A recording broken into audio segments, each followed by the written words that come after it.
Гэрэл зургийг олон хүмүүс тэгж боддیں۔ Юу гэхээр тохиолдлоор явж байгаа л зураг авчдаг ч юм уу тий. Нэг гоё үг байдیں۔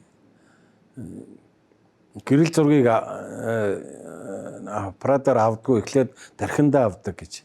Тэр нь юу вэ гэхээр зураг авахынхаа өмнө сайн бодоол гэсэн үг. Гэрэл зургийг авдаггүй бүтээдэг гэдэг ч илүү нэг тийм гоё үг. Баян үлгээд нөгөө бүргэдчдийн зургийг айгүй их авдаг штэ. Тэгээ тэнцээ нэг Америкийн Дэвид гэдэг нэг зурагчны нэг бүргэдтэй нэг залуугийн зураг авсан байт. Тэр зохиомжоо их гоё шийдсэн. Яг чи ингээд өөрийнх нь нүд яг нөгөө нүдэн дээр нь бүргэдийн нүд таарад яг ингээд нэг нийлж байгаа юм шиг нэг.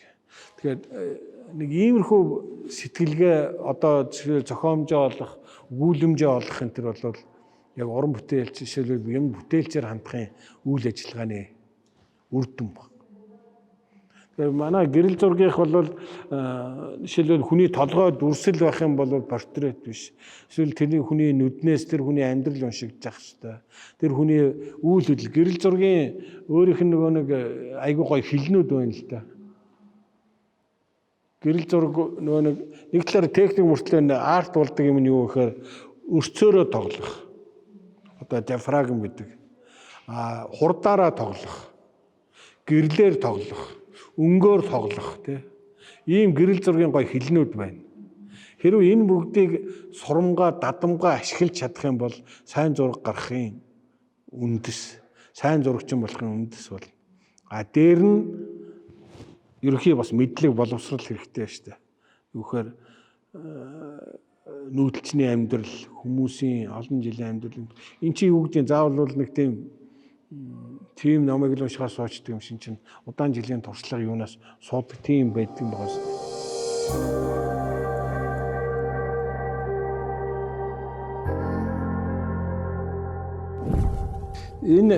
Би яг энэ зургийг анх авахдаа надад аягүй хамгийн олзуурхсан энэ зургийг нь анх харсан юм нь бол энэ хүүхдийн үс байгаа.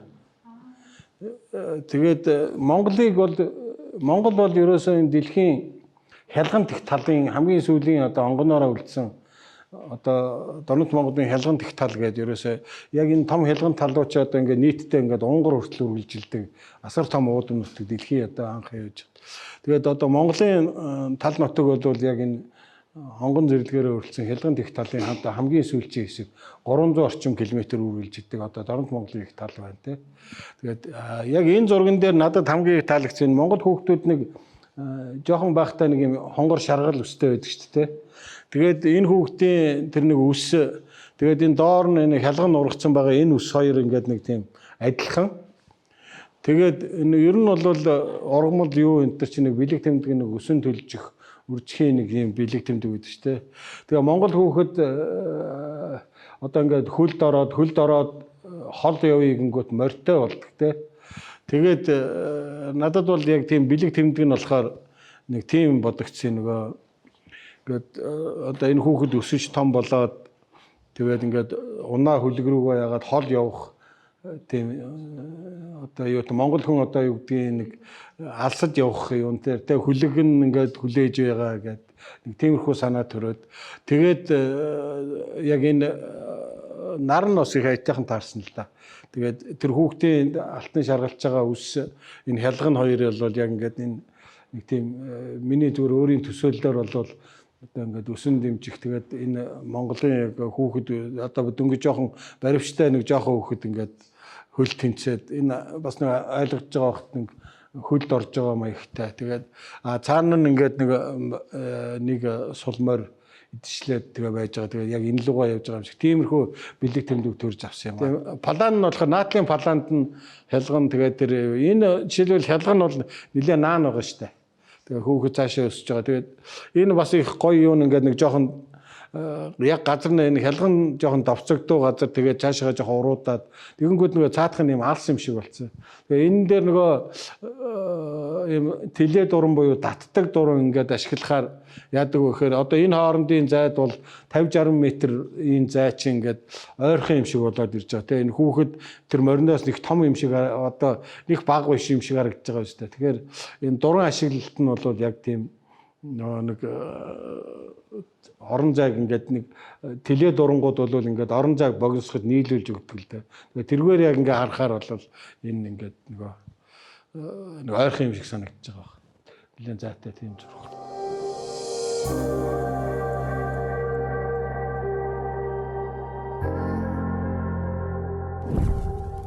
Надад зураг авахд их аятайхан аймагуд байдаг нэг нь дунд говь л да.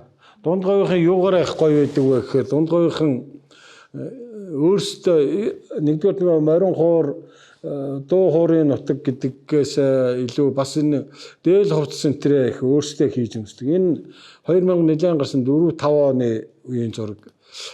Тэгээд нэгдүгээрт энэ банд нар энэ цагаан сарын нэг улсын авраг малчны юм гардуулж өгөхөөр авчиж өгсөн. Тэгээд яг октод жоохон ааштай болохоор нөгөө нэг энэ охиныг нөгөө тэднэртэй энэ уул нь бол би яг энэ зургийг авъя гэж бодоогүй. Зүгээр нөгөөх маань тэр шарав дөрж маань намайг манай хүүхдүүдийн зургийг дараад өгөөрэй та гэд.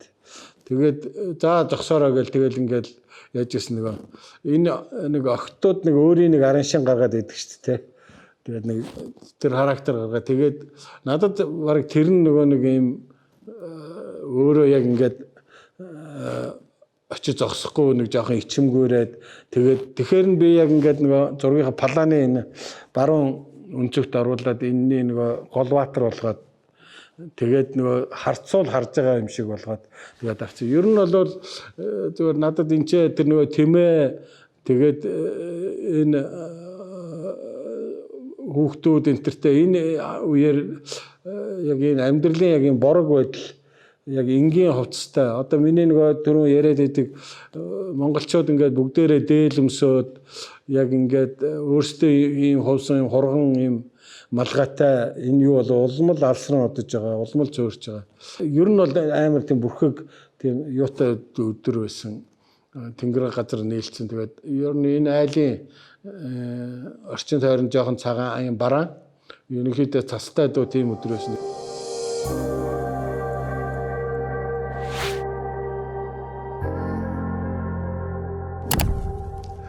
Энэ хүү 7 удагт авсан зураг. Ер нь яг наадмын уралдааны өмнө нэг тийм төгшүүр байдаг. Хүлээсэн яасан. Тэр нь болохоор жишээлбэл яг энэ уяач тэгээд энэ морины хүүхэд энэ төр бол нэг тийм төгшүүрийн үе байдаг. Тэгээд өглөө морины ингээд морь уйлах гэж яаж яхад тэгээд надад хамгийн гоё таалагч юм нөхөр энэ хоёр хүүхэд яг тэр мориныхоо хоёр дахь нөгөө тэр 151 номертой хүүхдийн морин нөгөө талд байгаа. Яг энэний зааталд үргэлжлээд тэгээд яг ингээд мориныхаа ажлыг өглөө эрт ингээд хийгээд мордуулах юм ингээд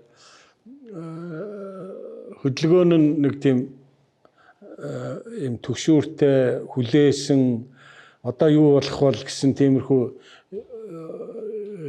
тийм ойлголт тэргээрээ байгаа. Тэгээд нөгөө цаана ингээд нөгөө манан бодон татаад өглөө болж исэн дөнгөж манан хөөрөөд энэ бүүдийн сүмийж байгаа нь тэр төгшүүрийг улам тодтогж өгж байгаа юм шиг санагддаг. Тэгээ яг энэ яг ийм үедээ зураг авахд нэг зовлонтой юм байдаг. Юу гэхээр яг цаанаас контр гэрэлтэй яг зураг авахар жишээлбэл өөрөө яг зурга цаатлын гэрлэр хэмжээ зурга авчих юм бол айгүй тийм контрасттай болно. Наатал нь одоо энэ наатлын сүйдэрт байгаа юмнууд бүгдээрээ бараан, цаатлын юм нь илүү тод болоод.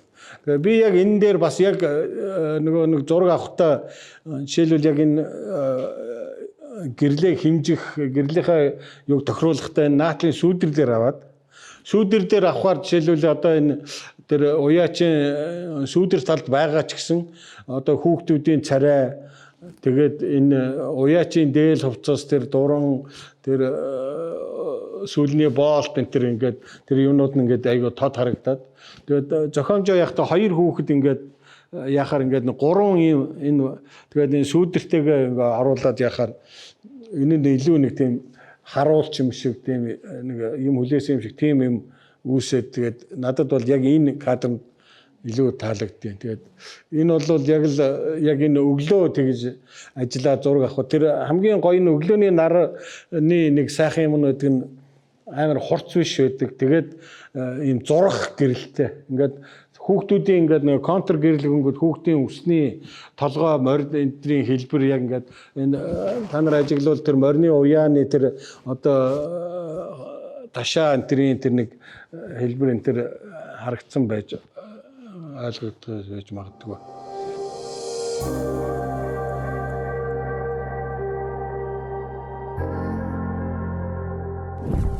Энийг 2006 онд юунд авч ирсэн юм аа. Говьалтан дэлгэр суманд авсан. Тэгээ би энийг 2006 онд Мөнх тэнгэрийн Монгол орн гэдэг фото альбом хийхдээ хавцсны зураг болгож хийж исэн. Тэгээд энэ зургийнхаа юм уу эсвэл тэр номныхоо юун дээр би ер нь яагаад тэгсэнхээр Монголын салхи дэлхийг тойрно гэд нэрлсэн. Тэгээд олон хүмүүс энийг харахтаа айгүй тийм нөгөө яг зүгээр энэ яг ингээд би нөгөө юунаас эн чин хэдэн оны сонгуул үлээ үз. Нэг сонгуулиар би манай найз гал одрох говьалтад нэр дэвшээд тэгээд бид нар нөгөө сонгуулиас өмнө нөгөө нэг буцгаа ингээ хот руу буцаж яхад явж исэн чи яг ийм нэг үүл тэр дэлгэрийн артлын уулан дээрээс ингээд үүл гараад юугүй ингээд хөөх болоод тэгээ бид нар явж байгаа ой зогсоос гэж байгаа би зогсоо олгоод тэгээд богоо зураг авсан энэ 3 тэмээ таарад 3 тэмээний яг ингээд яг энэ үүлийг харчаад нөгөө наатлын паланд нь бас нэг жоохон юм баймаар зүгээр яг өөрт бодож яснаар бол морь байвал монголчууд ч одоо тэмээ ямаа үхэр байхаар нэг жоохон бэлгшээдгүй шүү дээ. Гэхдээ надад бол морь байгаасаа би морь ч юм уу гэж бодоод яг энэний хавцаа яг ирж зогсоо зураг авсан. Би энийг Mamiya гэдэг фотоаппаратаар хальсаар авсан. Тэгээд энэний дурн нь ийм 37 мм-ийн fish eye буюу одоо юугаар нарийн хальсаар ярих юм бол 15 мм-ийн дурангаар энийг авсан. Тэгээд 15 мм-ийн дуран ийм юу яадаг вэ гэхээр ингээд ямиг ингээд зах руугаа ингээд бүр ингээд нэг жоохон тийм нөгөө загсан нүд гээд нэрлдэг байхгүй яг юм. Тэгэхээр айгүй ийм өргөн том болгож харагдуулт. Тэгээд тэр зураг маань илүү нөгөө нэг шийдэл алсын байгаа юм яг бодтоороо. Яг энэ үүлнийхээ үзүүрлөө ингээд бүр ингээд дэлгэж үзүүлэх нь энэ нөгөө юуны тэртээ дөрвөө яг ийм гоё ийм сэмэрсэн ингээд задарч байгаа үүлийг улам илүү эффект оруулж өгөөд тэгээд ингээд авсан. Тэгээд энэ яг иймэрхүү нэг ийм үүл мөр сарнж байгаа энэ зураг бол слайдаар авсан зураг 6-7-гийн 6 харьцах нь 7 см-ийн тийм хальсан дээр авсан зураг.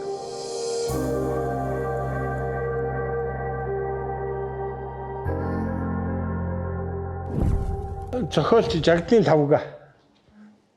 Бид хоёр үнэн сон цуг хамтарч ажиллаж байсан. Тэгээд бид нар хинтийн бэндэр дадлаар нэг сурвалжлагаар цуг явах гээд яваад тэгээд Хэрлэнгийн голын бургасанд нэг өдийн унд мөн дуугаад тэгээд авсан зураг. Тэгээд Лавгаах яг энэ зургийг авахулж байгаагаа мдээгүй зүгээр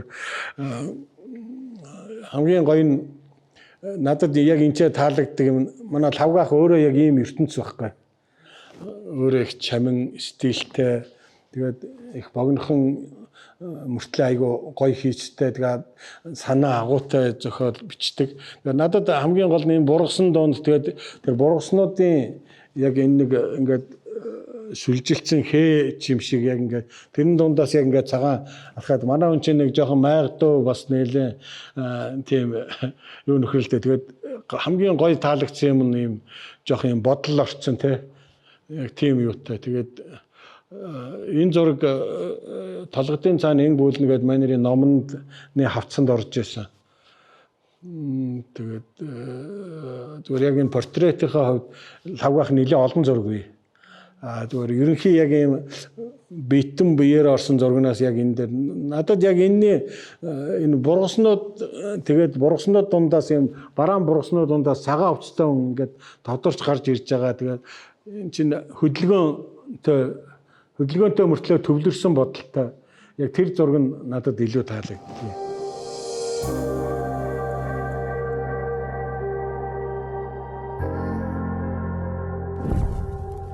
Энэ манай найзын хүүн байгаа.